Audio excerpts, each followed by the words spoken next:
kadlawom atong hisgutan ni ining adlaw sa Hunyo 26 mao ang atong morning devotional nga naguluhan hingpit nga pakigdait. Ug ang atong teksto makita sa Isaias kapitulo 26 bersikulo 3 nga nag-ingon, pagabantayan mo siya diha sa pakigdait nga hingpit kansang hunahuna sa kanunay anaa kanimo. Tungod kay siya nagasalig kanimo. Adunay daghan kansang mga kasing-kasing nagasakit ilalom sa palasanon nga kabalaka tungod kay sila nagapaningkamot sa pagkabot sa bandila sa kalibutan. Sila mipili sa pag-alagad niini, mipili sa mga kalibog niini, mihangop sa mga naandan. Busa ang ilang nga mga kinaiya nangadaot ug ang ilang kinabuhi nakapuyan. Aron tagbawon ang handom ug kalibutanong kagustuhan, ilang gisamaran ang konsensya ug nagadala nganha sa ilang kaugalingon ug dugang nga palasanon ug pagbasol. Ang padayon nga mga kabalaka nagapaluya sa mga kusog sa kinabuhi. Ang atong Ginoo nagahandom nga ilang ipadaplin kini nga mga yugo sa pagkaginapos.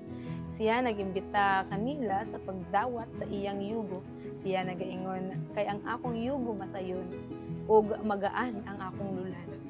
Siya nagatanyag kaniya sa pagpangita ug una sa gingharian sa Dios, ug ang iyang pagkamatarong, ug ang iyang saad mao nga ang tanang butang nga ilang ikinahanglan igadugang na.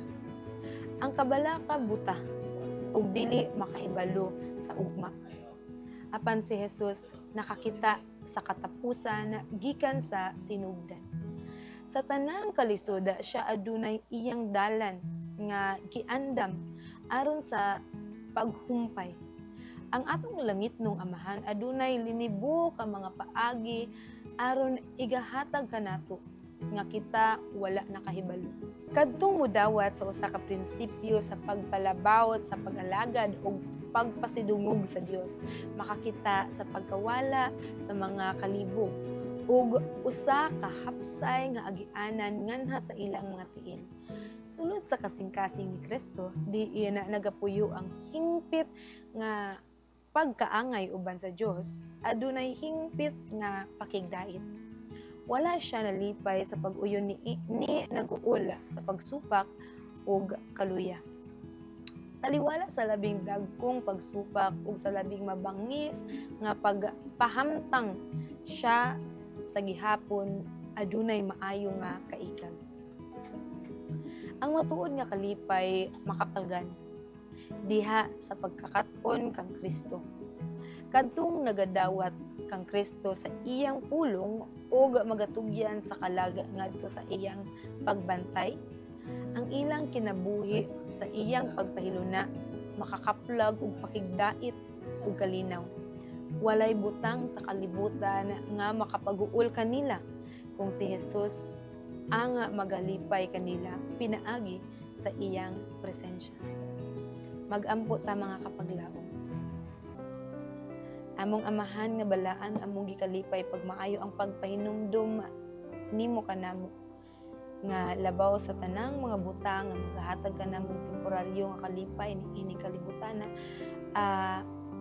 ana ay ang permanente nga kalipay na nagulat kanamo nga imuha nga kaya kaayo nga ihatag gani kanamo.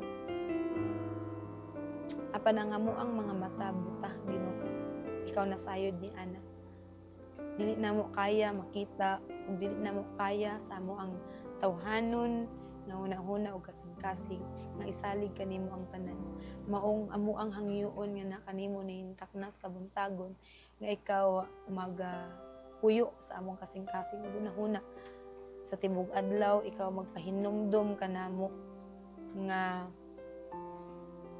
ang tanang lulan amo ang ihatag nga na kanimo aron nga mahimong magaan ang amo ang pagkinabuhi. Uban ni kami niining adlaw aduna kami mga daghan nga mga pagsulay, daghan nga mga problema nga nagabira kanamo pababa. Nagabira kanamo ug nagapugong nga kami maka himo sa pagpakita o pagkinabuhi o kasing-kasing nga malipayon o nagkasalig kanimo. Lisod kaayo para kanamo amahan mo ang amuhang hangyo nga anak kanimo, ikaw makiguban kanamo, ikaw magagiya kanamo ug ikaw padayon nga magpahinumdom kanamo nga ang tanang butang nakita nimo ug angay ra gyud nga ang tanang butang among isalig nga kanimo. Unsa man kani kabugat, unsa man ni kagaan. Nga salamat sa pagdungog sa among pag-ampo kanang tanan among ginapangayo ginasalig sa pangalan ni Hesus nga among bugtong maluluwas.